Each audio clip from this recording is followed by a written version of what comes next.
And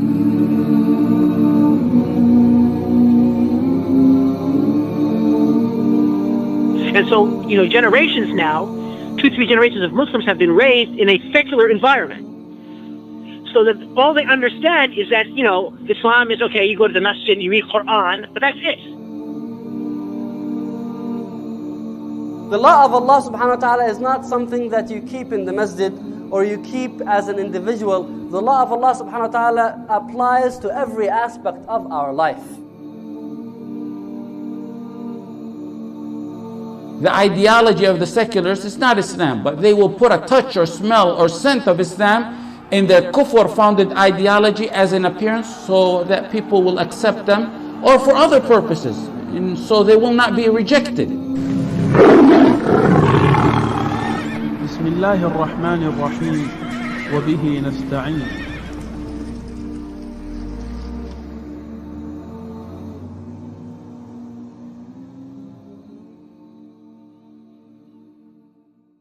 قالوا يا شعيب أصلواتك تامرك أن نترك ما يعبد آباؤنا وأن نفعل في أموالنا ما نشاء إنك لأنت الحليم الرشيد. They said, O Shu'aib, does your prayer command that we leave off what our fathers used to worship, or that we leave off doing what we like to do with our money? They're stating two things in this response. First of all, they're saying, Oh Shu'aib, your salah. They're talking about the salah of Shu'aib. They're telling Sayyidina Shu'aib alayhi salam, what does prayer have to do with the religion of our fathers? And what does prayer have to do with business? The explanation of this is, number one, what does salah have to do with the religion of our fathers? In fact, to be specific, they said, does your prayer command that we leave off what our fathers used to worship? They're telling Shu'aib, go and pray in your room or in your office and close your office. What does your prayer have to do with our religion?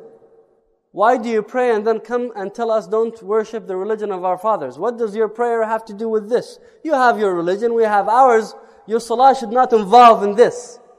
They want to separate between the religion of Shu'aib and their religion. So they're telling him, stay and do whatever you want in your religion, but don't bother us. Don't come and tell us that we're wrong. What does salah have to do with the religion of our fathers? Your salah is telling you that we should give up our religion. And we find this similar in the response given by the non-believers. They would say that, keep your religion, but don't try to propagate it on us. And don't tell us about your religion. You keep your religion and we'll keep ours, and we'll be friends and we'll get along.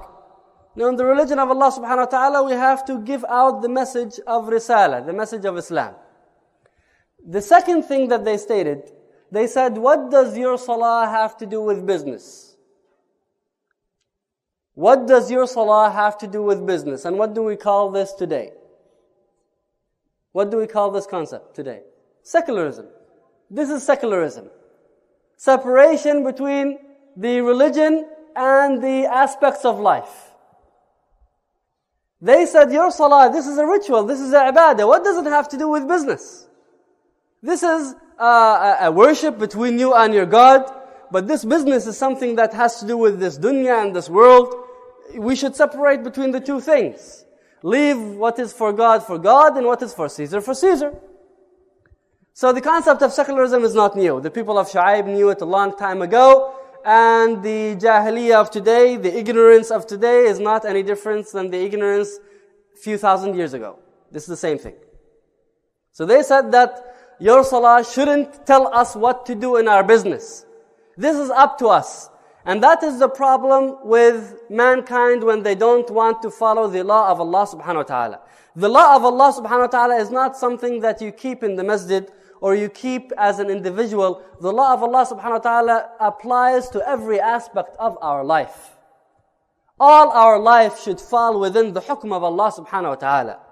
The religion of Allah subhanahu wa ta'ala controls everything in our livelihood, in the day and in the night. Whether it is politics, or it is economics, or trade, or banking, these other aspects of economics, whether it is the civil law, whether it is the social relations, whether it is international law and the relations between nations, the religion of Allah subhanahu wa ta'ala controls all of this.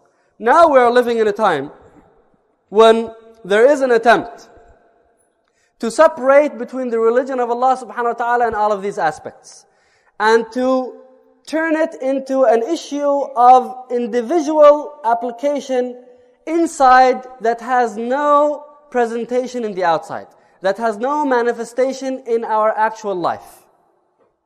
So if you want to keep your religion between you and yourself, that's fine. But if you want to apply the religion and it's going to affect the people around you and affect your family and affect the society, no, that's unacceptable. And that is secularism. And that is what Sayyidina Shu'aib tried to fight.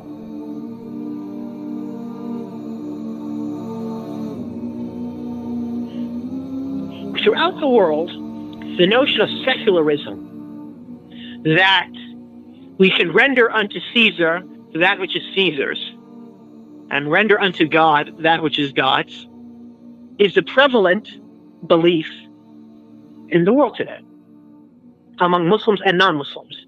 And religion and politics should not mix. And there's a reason for that. Because since Western civilization, which among its main characteristics is that it's a secular civilization, as it is today, is the ascendant civilization in the world today, or the ascendant power in the world today, in the sense that they're the ones who are really running the show in the world today, right? They have the most influence and so forth. So their ideas and their notions have transmitted throughout all the peoples of the world. And since they are basically of secular nature, then it has become accepted by people that secularism is really the correct way to run a society. It was that if it wasn't the correct way, then these people wouldn't be in the position that they are, where they're at the top of the ladder in the world today, in terms of wealth and power and status. And so therefore, unfortunately, the Muslims have this notion of secularism. And part of it is because of the spread of these ideas, and part of it is due to colonialism. When the unbelievers took over large portions of the Islamic world in the last 2 centuries, they replaced the ways of education, the programs of, commerce, and the programs of government with their own. First run by the colonial masters, and then eventually with people who were raised by the colonial masters in their schools. And so, generations now, 2-3 generations of Muslims have been raised in a secular environment. So that all they understand is that, Islam is okay, you go to the masjid, you read Quran, but that's it. I mean, Islam doesn't have a role, for instance, in how public behavior should be. So, these Muslims who now want to say, well, women shouldn't be walking around in the streets of an Islamic country not wearing hijab, well, they're extreme. Because, if she wants to wear the hijab, that's fine when she goes to the mosque, but when she goes to public, she can be wearing whatever she wants. I mean, this is the understanding of many Muslims. And now when you tell them that, well, for instance, the banking system in the country, and the way the economic system is run, is not really correct because it's based upon interest, and interest has been forbidden by Allah. I said, well, how can you have a modern economic, system without that? So, fine, you don't want to, put your money in the bank, you want to put it underneath your mattress at home, that's fine. But in order for it to have a strong economy, we need to have banks and, so forth. So what has happened is that with many Muslims, even though they pray and they fast and they, try to adhere to teaching Islam to the best of their ability, because secularism has become the way and the norm for a couple of generations, people know no other way of life but that. And they think this is the correct way. And in actuality, it opposes what Islam is about 100%. I mean, it's completely antithetical to Islam. Because when we say that we testify that Muhammad is the messenger of Allah, so when we testify that there is no God but Allah, it means we only worship Allah. When we testify that only Muhammad is the messenger of Allah, it means that we're going to worship Allah by the way of Muhammad ﷺ, the way that he came with, the Sharia, his law. And Muhammad, the Sharia that Muhammad brought to humanity, the law, is not just a masjid. But it deals with economic, it deals with relations between countries, it deals with, relations between husband and wife, it deals with the whole sphere of human activity. Allah has rulings and regulations that need to be applied. And in fact, Allah subhanahu wa ta'ala tells us in the Quran that He sent the Prophet Muhammad sallallahu alaihi wasallam with guidance and the true religion, so that this guidance, this true religion may be manifested over all ways of life, even if the pagans find it distasteful. So one of the aims that Allah subhanahu wa ta'ala had in sending the Prophet Muhammad sallallahu alaihi wasallam was that this Sharia of Muhammad sallallahu alaihi wasallam would become ascendant over all ways of life on the earth. And that there would be no other way of life that human beings would adhere to except that of Islam. Now, that doesn't mean that they're forcefully brought to the religion of Islam. No. Because if they want to remain as unbelievers, they can. They pay some money, and they stay in a subjugated state in the Islamic country. But the point is that the way of life, the way that society is, the way the norms are, would be according to the Sharia. And then what they personally decide to choose is a different matter. It's a different matter. So conceptually, the most important point, in the revival, political revival in Islam now, is to discuss the issue of secularism. And to show that secularism and Islam do not match. That part of our testimony that there is none worthy of worship but Allah, and that Muhammad is the messenger of Allah, necessitates that we worship Allah according to the Sharia. And this necessitates that the society is run by the Sharia.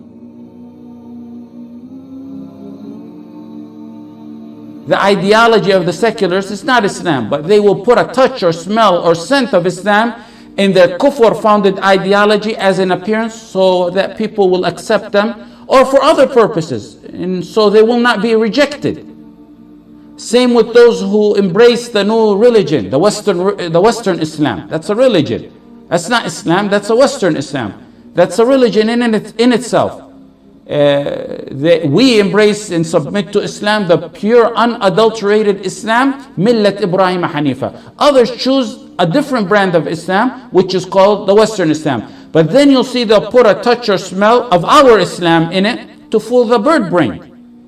And that will only fool people who are not well-founded and rooted and established on Tawheed.